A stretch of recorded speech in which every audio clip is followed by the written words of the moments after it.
Diagnosis of childhood TB is often not possible by microbiological methods, and one does need indirect support for infection or disease. One of the methods to identify mycobacterial infection is to do a skin test.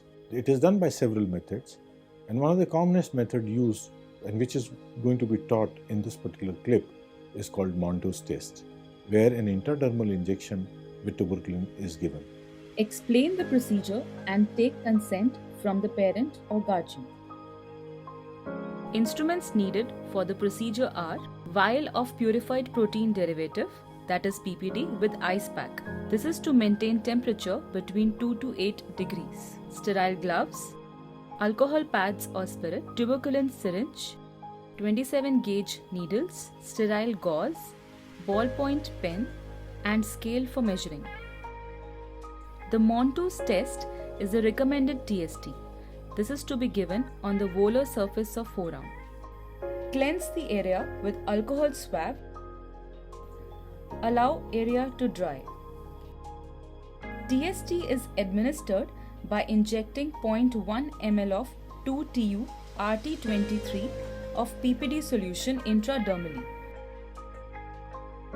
If 2-TU is not available, no more than 5-TU should be used. The PPD should be injected using a 27 gauge needle with a tuberculin syringe with the needle bevel facing upwards. Avoid areas of skin with veins, rashes, or excess hair.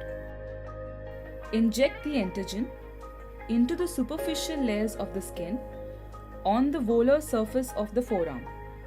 A 6 to 10 millimeters wheal is formed, which is a pale, raised area with distinct edges, having orange peel appearance, and does not disappear immediately. If no wheal forms, or if a wheal forms that is less than 6 millimeters of diameter, the test should be repeated approximately 2 inches from original site or on the other arm. If minor bleeding occurs, dab the injection site with a cotton swab without applying pressure on the injection site. Avoid covering the area with a bandage. Record the date, time, and site of TST administration. The patient should be advised not to scratch the site. The patient should be asked to return for a reading of the TST between 48 to 72 hours. Induration can be measured by palpatory method.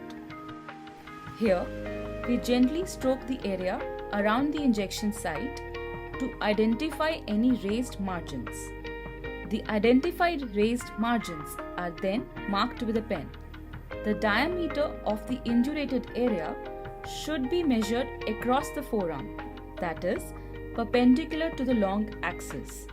With a millimetric ruler, we measure only induration and not erythema. Induration can also be measured by ballpoint method. In this method, a ballpoint is brought from edge of the arm towards the injection site, exerting moderate pressure against the skin till a resistance is felt due to the raised margin.